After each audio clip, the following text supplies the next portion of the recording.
Jason Holt stood at the panoramic window of his penthouse, gazing absent-mindedly at the bustling New York City below. In his 35 years, he had achieved everything he had dreamed of in his youth: a successful technology company, millions in accounts, an apartment overlooking Central Park. But something was missing. He sighed and turned away from the window, walking over to the bar. Pouring himself a whiskey, Jason heard the phone ring. "Jason, where have you been?" came the excited voice of his friend and business partner, Michael Chen. "I'm home, Mike. What happened?" "What happened? You missed an important investor meeting. Everyone's been waiting for you for an hour." Jason wrinkled his nose. "Damn, I completely forgot. I'm sorry. I just—" "That's the third time you've just said that in a month, Jace." Michael's voice softened. "What's going on with you?" Jason sank into the leather chair, twirling the whiskey glass in his hand. "I don't know, Mike. I feel like I'm stuck. I've got everything, but no joy." "Maybe you need a vacation. Go somewhere. Unwind." Jason grinned. "And go where? To a 5-star hotel in the Maldives? Or maybe to Paris on a private jet?" "And why not?" "Because it's all the same, Mike. The luxury, the service, the fake smiles. I want something real." There was silence on the other end of the wire. Then Michael said slowly, "You know, that's an idea." "What kind of thing?" "A trip, but not as millionaire Jason Holt, but as a regular guy. Incognito, so to speak." Jason straightened up in his chair. "Go on." "Well, picture this. You grab a backpack, some cash, get on a bus, and go wherever the hell you want. No suites or private jets. Just regular motels, diners, new people who have no idea who you are." An idea began to take shape in Jason's head. "Sounds interesting." "Of course it's interesting. It's just what you need, a breath of fresh air, so to speak." Jason stood up and started pacing the room. "You know, Mike, you're right. I'll do it." "Really? Wow, I didn't expect you to agree so quickly." "Why wouldn't I? You're right. I need a shake-up, a new experience." Michael laughed. "Well, now that you've made up your mind, let's talk details. When do you plan to go?" "The sooner the better. Maybe as soon as tomorrow." "So soon? What about the company?" Jason smiled. "I've got a great partner who'll do just fine without me for a couple weeks. Unless, of course, he doesn't mind." "Mind? Oh, I'm happy for you. Of course I'll manage. Just promise to keep me posted, okay?" "I promise." "Thanks, Mike." As he hung up the phone, Jason felt a surge of energy he hadn't felt in a long time. He quickly made his way to the bedroom and pulled an old backpack from the top shelf of the closet. "So, what will I need?" he muttered, starting to pack. An hour later, the backpack was packed. A few t-shirts, jeans, sneakers, and hygiene items. Jason added a notebook, a pen, and a small first aid kit. Then he pulled a couple $1,000s in cash out of the safe. "I think that'll be enough," he said to himself as he tucked the money into a hidden pocket in his backpack. The next morning, Jason stood at the bus station, feeling strange in his simple jeans and t-shirt. He bought a ticket for the nearest bus without even looking where it was going. Sitting at the window and watching New York City being left behind, Jason felt a mixture of excitement and anxiety. Where am I going? What am I going to do? These thoughts swirled around in his head. His neighbor, an older man in a worn cap, noticed his anxiety. "First time traveling, son?"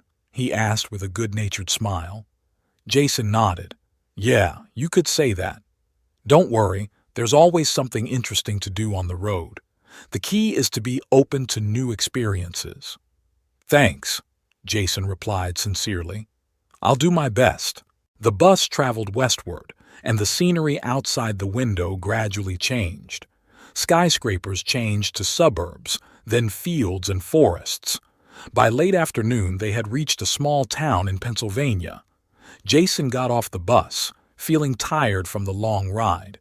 He looked around for a cheap motel and noticed the neon sign for Mary's across the street.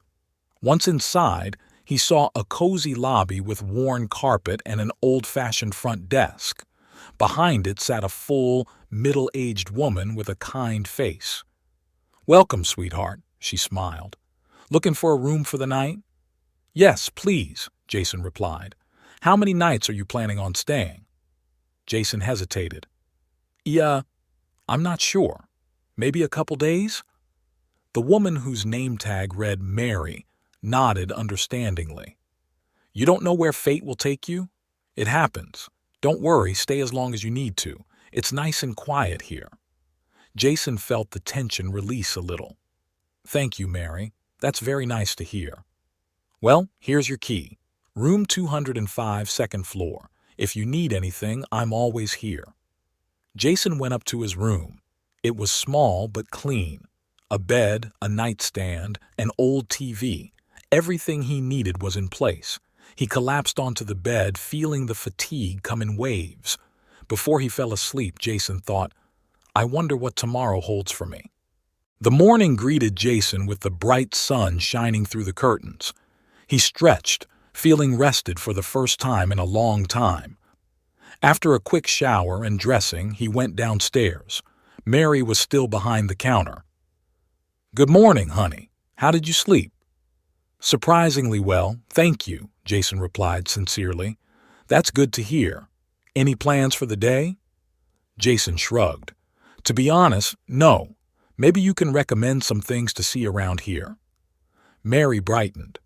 "Oh, we have a lot of interesting things to see here. Be sure to go to our historical museum. There's a terrific exhibit about the Civil War. Also, there's a farmer's market in the main square today. It's always fun." "That sounds great. Thanks for the advice." Jason walked outside, breathing in the fresh morning air. He decided to start at the farmer's market and headed towards the center of town. The square was full of people. Stalls of vegetables, fruits, home-baked goods, and crafts created a festive atmosphere. Jason wandered between the rows, enjoying the simple pleasures: the smell of freshly baked bread, the bright colors of the vegetables, the friendly smiles of the vendors. He bought an apple from an elderly woman who, recognizing that he was a tourist, began telling stories about the town. Jason listened with interest, marveling at how open and friendly strangers could be. Suddenly, his attention was drawn to a young woman standing by a tent of books. Something about her appearance, long blonde hair, green eyes, seemed familiar to him. She seemed to have noticed him too and was staring at him intently. Jason felt uncomfortable and was about to turn away when the woman walked toward him. "Excuse me," she said as she stepped closer. "I know this is going to sound strange, but you wouldn't happen to be Jason Holt, would you?" Jason froze. How did she know his name? He'd gone out of his way to be unrecognizable on purpose, hadn't he? Yeah, that's me," he answered uncertainly. "And you are—" The woman took a deep breath as if gathering her wits. "My name is Emily Brooks, and no, I'm pretty sure I'm your sister." Jason felt the ground go from under his feet. "What? But that's impossible. I don't have a sister." Emily nervously tucked a strand of hair behind her ear. "I know how that sounds, but I have my reasons for thinking that. Maybe we could talk somewhere quieter." Jason looked around. The people around them began to cast curious glances at them. "Okay," he finally said. "There's a cafe not too far away. Let's go there." They walked down the street in silence, each immersed in their own thoughts. Jason tried to make sense of the situation. A sister? But how was that possible? He'd never heard of having a sister. At the cafe, they took a table in the corner. The waitress took their order, 2 coffees, and left, leaving them alone. "So," Jason began when the silence became unbearable, "you said you have reasons to think you're my sister. What are they?" Emily interlocked her fingers nervously. "It's a long story. I grew up in foster care.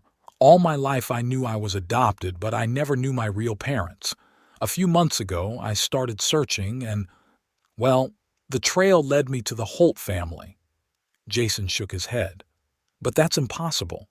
My parents never mentioned another child. I know it sounds impossible, Emily pitched forward. But I have proof. Pictures. Documents. I wasn't looking to meet with you, Jason. I just wanted to know the truth about my origins. And then I happened to see you here and I couldn't help but approach you. Jason felt 1,000 questions swarming in his head. But why haven't I ever heard of you? Why didn't my parents say anything? Emily smiled sadly. I ask myself the same questions every day. Maybe they had reasons for hiding it. Maybe they wanted to protect you, or me. The waitress brought their coffee, and for a moment there was silence. Jason cupped his hands around the cup, feeling the warmth seep into his palms. Tell me more, he finally said. How did you find this information? Emily took a deep breath. It started with an old photograph I found in my adoptive parents' belongings after they died. On the back was the caption, Emily Holt, 3 months. That was the first clue. She pulled a tattered envelope out of her bag and held it out to Jason. Inside was a faded photograph of an infant. Jason stared at the features of the little face, trying to find a resemblance to himself or his parents. I started looking for information on the Holt family, Emily continued. It wasn't easy. Your family is very protective of their privacy, but I found birth records from the hospital where you were born. It mentioned a baby girl born 2 years earlier than you. Jason shook his head. But what makes you think that girl is you? It could be a coincidence. I thought the same thing, Emily nodded. But then I found this. She pulled out another document, a copy of the adoption certificate. The names of my birth parents are listed here. These are your parents, Jason. Jason took the document with trembling hands. His parents' names were blackened on the paper like an accusation. He felt the ground go from under his feet. Yeah, I don't know what to say, he muttered. It's too much information. Emily touched his arm gently. I understand. Believe me, I didn't mean to barge into your life like this.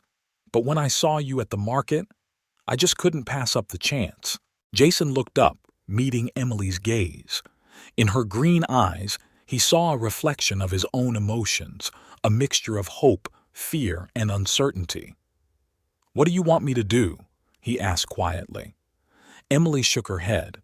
I don't want anything from you, Jason. Not money, not fame, not a place in your life. I've always felt like a part of me was missing.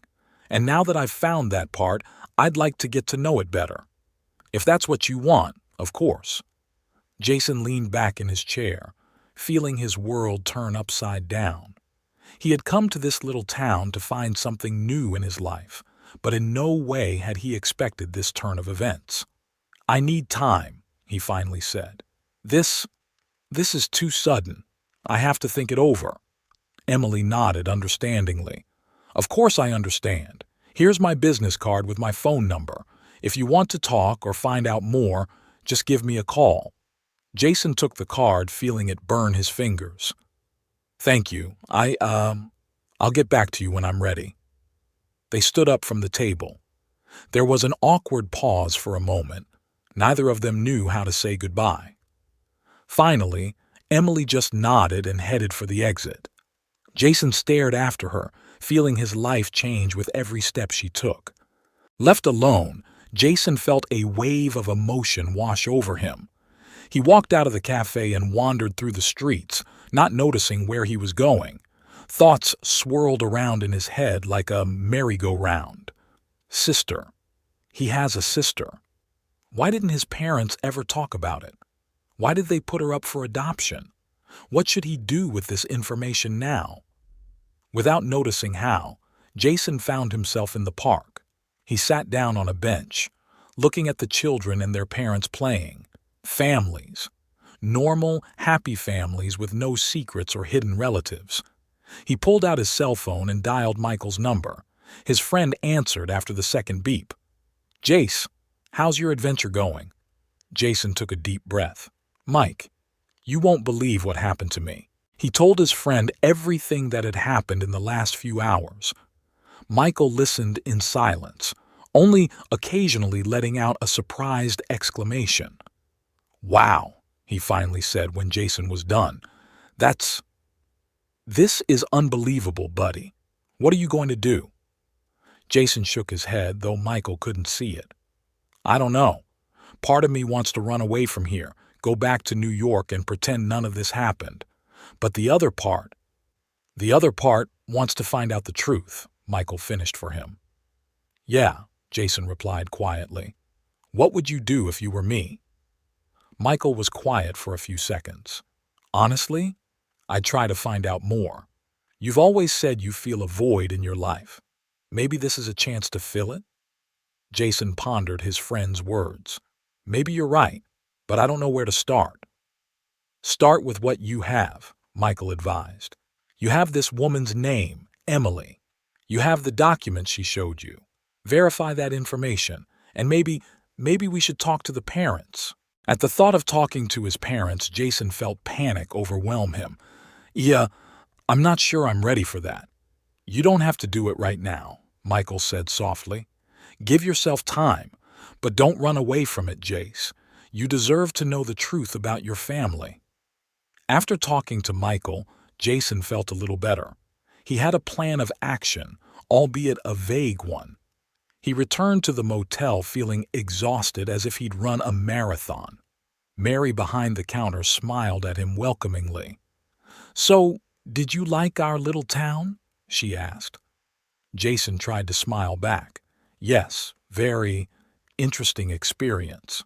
Mary seemed to sense his mood. "You know, sweetheart, sometimes the most unexpected twists of fate get us where we need to be. Don't be afraid of the unknown." Jason looked at her in surprise. "Thank you, Mary. I'll try to remember that."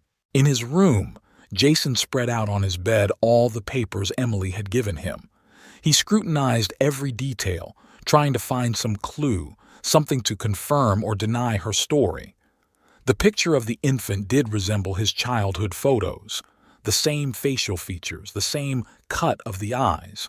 But would it be enough? Jason opened his laptop and began his own investigation. He searched for information about the hospital where Emily was supposedly born, about adoption procedures at the time, about his own family. The hours flew by. It was getting dark outside the window, and Jason sat staring at the computer screen. The more he learned, the more questions he had. Finally, in the dead of night, he leaned back against the pillows, his eyes slipping shut with fatigue. He had found nothing to disprove Emily's story, but there was no 100% confirmation either. Before falling asleep, Jason made a decision. He will call Emily in the morning. He wants to hear her story in full, from beginning to end, and then he would decide what to do next. The morning greeted Jason with bright sunshine and birds chirping outside his window. He woke up with a sense of determination. Today he would find out the truth, whatever it was. After a quick shower and a light breakfast, Jason pulled out Emily's business card. His finger hovered over the call button for a few seconds before he finally pressed it. "Hello?" Emily's voice sounded wary. "Emily, it's Jason. I'd like to talk, if you don't mind." A sigh of relief was heard on the other end of the line. "Of course, Jason. I'm really glad you called. Where would you like to meet?" They agreed to meet at a small park not far from the motel. Jason arrived early and sat on a bench, nervously rubbing his shirt sleeve. Soon he saw Emily approaching. She looked just as nervous as he did. "Hello, Jason," she said, sitting down next to him. "Hello, Emily," he replied. "Yeah, I've been thinking a lot about our conversation yesterday, and I have some questions." Emily nodded. "I understand. Ask me anything you want. I'll try to answer as honestly as possible." Jason took a deep breath. "Good. Let's start at the beginning. Tell me everything. How you grew up, when you found out you were adopted, how you started your search." And Emily began to tell. She talked about her happy childhood in foster care, about her loving parents who never hid the fact that she was adopted from her, about how as a teenager she began to question her origins. "My adoptive parents were always supportive," Emily said, and her eyes filled with tears. "They helped me in my search, even though I know it pained them to think I might find my biological family." Jason listened, holding his breath. Emily's story was full of emotion, hope, and disappointment. She told how she had searched for years for any information, how she had contacted adoption agencies, how she had spent sleepless nights looking through old newspapers and archives. "And then I found that picture," Emily said, "and everything started to come together. I found birth records, adoption papers. It was like putting together a huge jigsaw puzzle, where each piece revealed a new part of my story." Jason was silent, trying to comprehend what he had heard. Emily's story was so genuine, so emotional, it was hard not to believe. "And when did you find out about me?" he finally asked. Emily smiled weakly. "It was about a year ago. I came across an article about your company in a business magazine. There was a picture of you in it, and, Jason, it was like looking in a mirror. The same eyes, the same curve of your eyebrows. I knew I had to find out more." She described how she spent months gathering information about the Holt family, how she tried to find a connection between herself and them. "I didn't want to barge into your life," Emily said. "I realized it could change everything, but I couldn't stop looking. It was stronger than me." Jason nodded. He understood the feeling, the desire to find out the truth no matter what. "And why did you end up here, in this town?" he asked. Emily sighed. "It's part of my investigation. I found information that our parents lived here for a while after I was born. I was hoping to find some records, maybe people who remember them. I never thought I'd meet you." Jason shook his head. "An incredible coincidence. Or fate," Emily said quietly. They sat in silence for a while, each immersed in their own thoughts. All around them, the life of the park was bustling. Children playing, dogs barking, people passing by, busy doing their own things. But for Jason and Emily, it was as if time had stopped. "What now?" Jason finally asked. "What do you want?" Emily turned to him. There was a mixture of hope and fear in her eyes. "I want the truth, Jason, the whole truth. Why was I put up for adoption? Why didn't our parents ever tell you about me? And I'd like to know you, if that's what you want, of course." Jason felt conflicting emotions struggling inside him. Part of him wanted to just get up and leave, go back to his normal life and forget about all of this. But the other part, the part that always felt like something was missing, was reaching for Emily, for a chance to fill the void in his life. "I don't know what I want," he admitted honestly. "This whole thing, it's too sudden, but I know I can't just ignore it. We have to find out the truth." Emily nodded. "I understand, and I thank you for not turning your back on me." Jason smiled.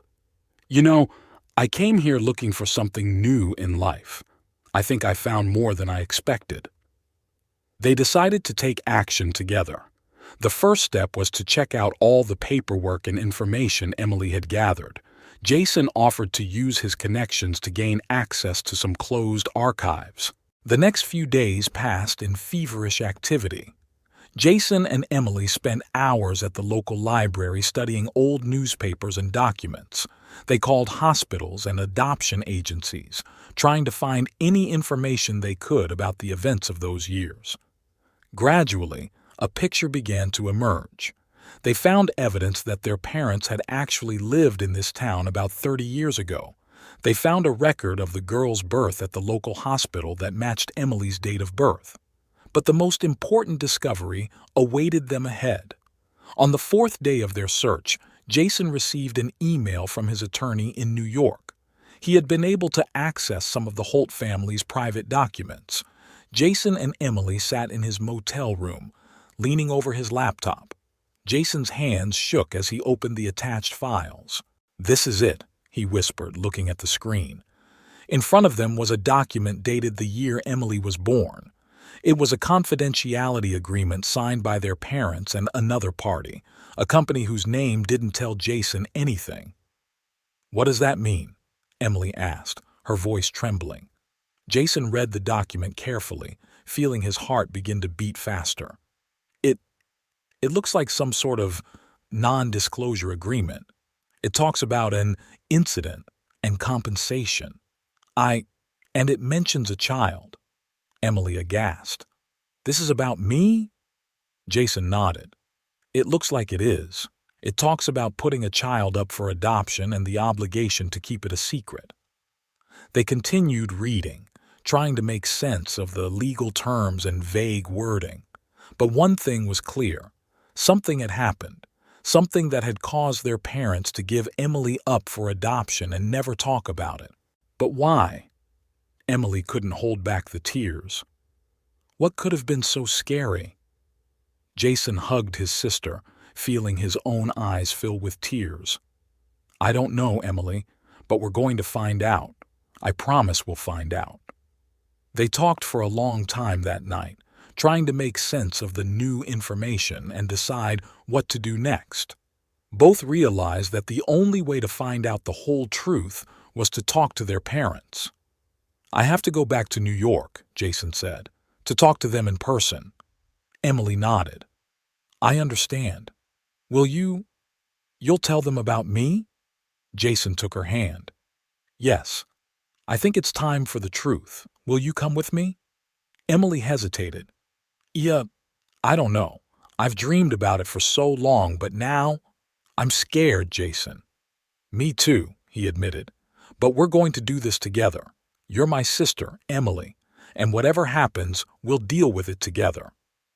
The next morning they left for New York. The trip was long and tense. Jason and Emily talked, discussing possible scenarios for their upcoming meeting, or they fell into a long silence, each thinking about something else. As they drove into the city, Emily couldn't take her eyes off the skyscrapers. "Unbelievable," she whispered. "I've always dreamed of seeing New York." Jason smiled. "I'll show you the city later, I promise."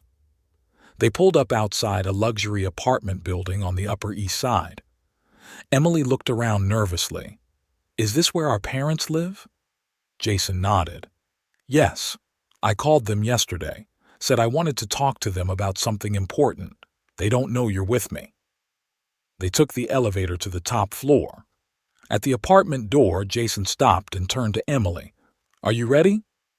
Emily took a deep breath and nodded. "Yes, let's do this." Jason rang the doorbell. After a few seconds that seemed like an eternity, the door opened. Standing on the threshold was an elegant woman in her 60s. "Jason, darling," she exclaimed, "we're so glad to see you, Her voice trailed off when she saw Emily. The woman's face went pale, her eyes widening with shock.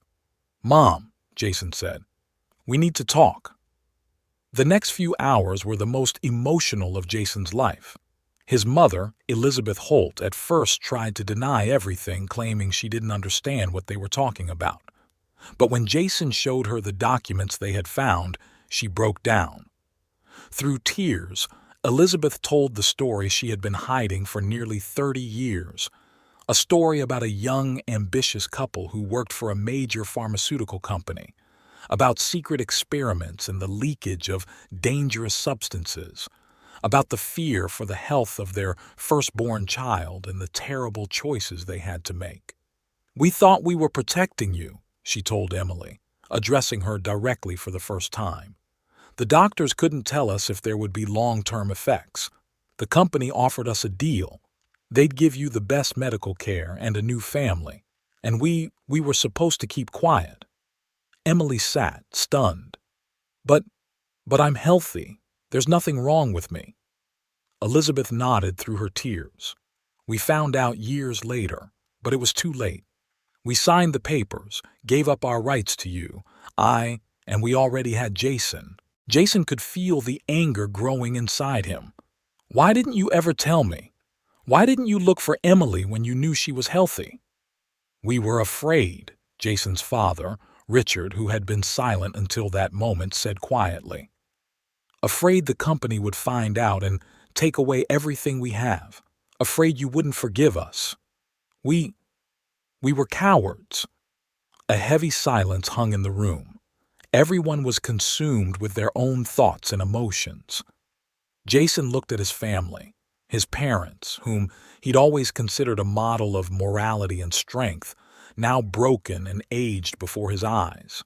And Emily, the sister he had just gained and who now looked so lost and vulnerable. He realized that everything now depended on him. He had to be the one to put this broken family back together. "Listen," he began, "what happened is terrible. You made a mistake, a big mistake, but now we have a chance to make it right. We can be a family, a real family." Emily looked up at him. "Is that really what you want? After everything you've learned?" Jason took her hand. "Yes, you're my sister, Emily, and nothing is going to change that. We've lost 30 years, but we have a future, if you're willing to give us a chance." Emily shifted her gaze to her parents. Do you want that?" Elizabeth and Richard looked over at each other. "More than anything," Elizabeth said, "if you can forgive us." Emily took a deep breath. "I don't know if I'll ever fully understand or forgive what happened, but I'm willing to try. Ready to get to know you all." Silence hung in the room, filled with a mixture of relief and tension. Jason could feel the weight of the moment pressing down on everyone present. He realized that this was only the beginning of a long and difficult journey. "I think we all need time," he said finally, "to make sense of all this and decide how to move forward." Richard nodded. "You're right, son. We can't expect everything to be perfect all at once, but we can start small." Elizabeth wiped away her tears and tried to smile. "Maybe we could have dinner together. Tomorrow night? If that's okay with you, of course." Emily and Jason looked over at each other. "I think that's a good idea," Emily replied. That was where they stopped. Jason offered Emily a place to stay at his apartment, and they left his parents' house, agreeing to meet the next day. By the time they got outside, it was already dark. New York City was ablaze with thousands of lights, noisy and hectic as always. "How are you?" Jason asked as they got into the cab. Emily shook her head. "I don't know. It's all too much. I've dreamed of finding my real family for so many years, but I never imagined it would be like this." "Difficult?" Jason offered. "Yeah," Emily smiled weakly. "Complicated. Emotional. I don't know what to feel. Part of me wants to forgive them and hug them and forget about everything. And the other part is so angry, Jason. They've given up on me, hid my existence." Jason nodded. "I understand, and I feel the same way. I'm angry at them for lying to me my whole life, for robbing me of my sister." He took Emily's hand. "But you know what? Despite all that pain and anger, I'm glad we found each other." Emily squeezed his hand in return. "I am too, Jason. Me too." They spent the rest of the drive in silence, each immersed in their own thoughts. When they arrived at Jason's apartment, Emily couldn't hide her admiration. "Wow," she exhaled, looking around the spacious living room with panoramic windows. "This is impressive." Jason shrugged. "It's just where I live, but I'm glad you like it." He showed Emily to the guest room and left her to settle in while he went to the kitchen to make tea. When he returned with 2 steaming cups, Emily was standing at the window, looking out at the city at night. "What are you thinking about?" Jason asked, holding out a cup to her. Emily accepted the tea with an appreciative smile. "About life, about how strangely it turns. A week ago, I was just an ordinary teacher in a small town, and now I'm in New York City, in my millionaire brother's apartment, trying to make sense of the fact that my biological family is one of the most powerful in the country." Jason nodded. "Yeah, that's a lot to make sense of. You know, I'm feeling a little lost too. All my life I thought I knew who I was and where I came from, and now it turns out that most of what I believed was a lie. What are you going to do? Emily asked. Jason hesitated for a moment. Honestly, I don't know. Part of me wants to just go back to my normal life, pretend nothing has changed, but I know that's impossible, and probably wrong. He took a sip of tea and continued.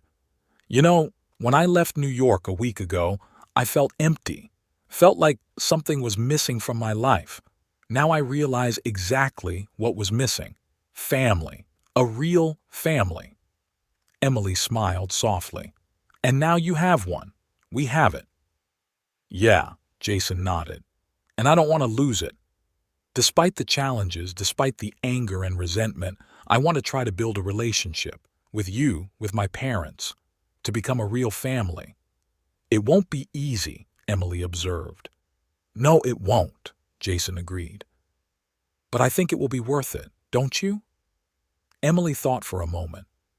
I've dreamed my whole life of finding my real family, and now that I've found it, I can't just turn away. Even if it's hard, even if it hurts, I want to try. They talked all night, sharing stories from their lives, getting to know each other. Jason talked about his work, about starting the company, about the ups and downs. Emily talked about her students, about the small town where she grew up, about the foster parents who had given her so much love. By morning, they felt tired, but strangely renewed. It was as if, overnight, they had made up for some of the 30 years they had been apart. The day flew by quickly. Jason showed Emily around the city, taking her to her favorite places, telling her stories associated with each corner. Emily absorbed everything with delight, her eyes shining with new impressions. And then evening came, and it was time to go to dinner at her parents' house.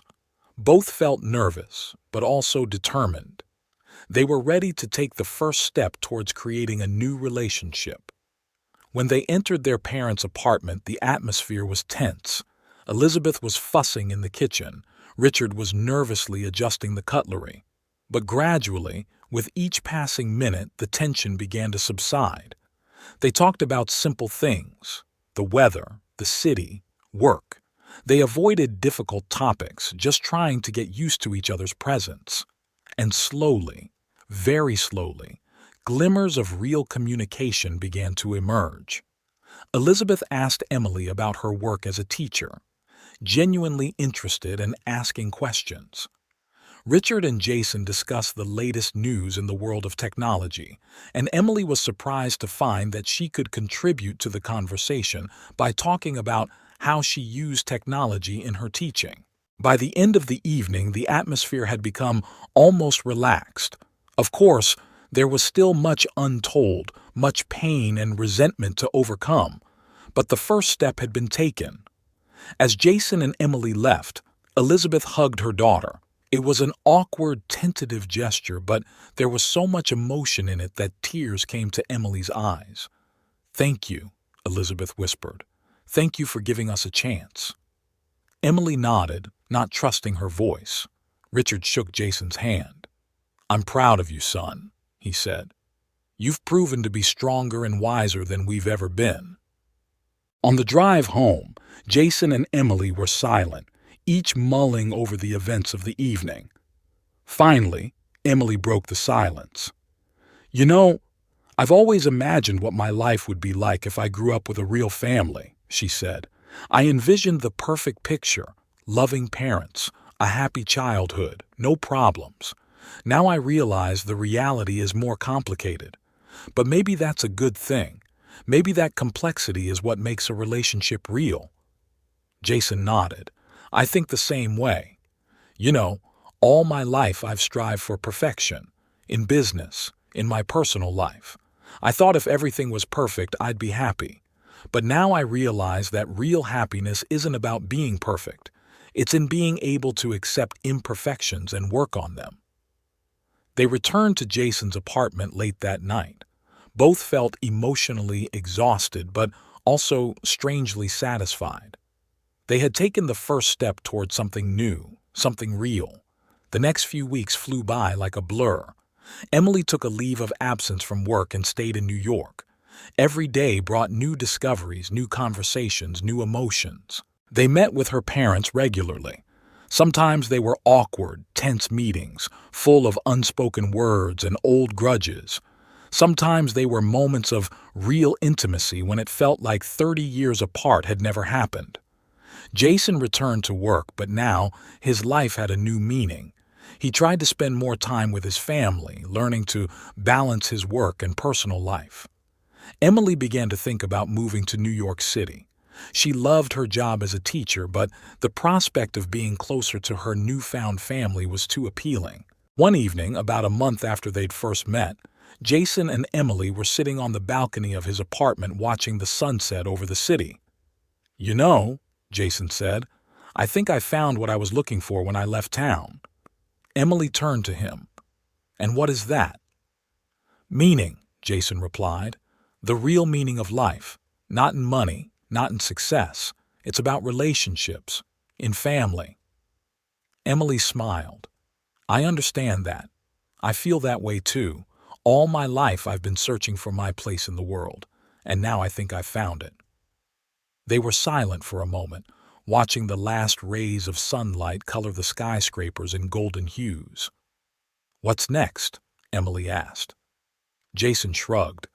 "I don't know, but I do know one thing. Whatever happens, we'll get through it together. As a family." Emily nodded. "As a family." In that moment, they both felt that despite all the difficulties yet to be overcome, despite the pain of the past and the uncertainty of the future, they were on the right path. The path to a real, albeit imperfect, but no less valuable family because of that.